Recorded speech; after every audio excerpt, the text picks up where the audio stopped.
Emmanuel Macron compte-t-il se séparer d'Elisabeth Borne ou bien la conserver à Matignon?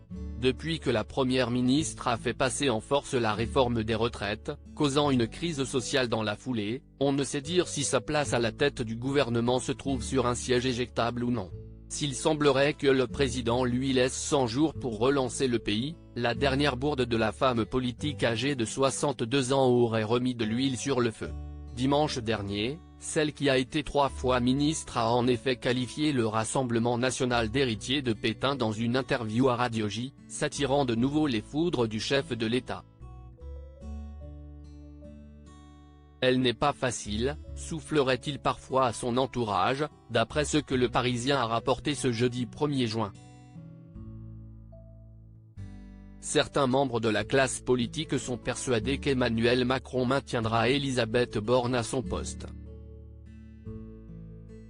Borne, ça ne reste pas sexy, mais elle a pour bilan d'avoir fait passer la réforme la plus difficile, et d'avancer sur plein de promesses faites pendant la campagne présidentielle, a argumenté un parlementaire de Renaissance.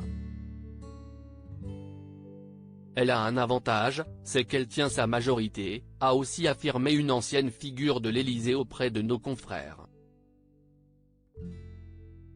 D'autres pensent que la première ministre ne passera pas l'été. Nous avons la tronche d'un gouvernement en fin de course, a tranché un représentant de l'exécutif. Alexis Kohler a dit que le remaniement va bientôt avoir lieu. Ça va donc forcément arriver, a avancé un ministre. Supérieur à découvrir les ministres du gouvernement Borne. Emmanuel Macron aurait-il lâché les chevaux contre Elisabeth Borne?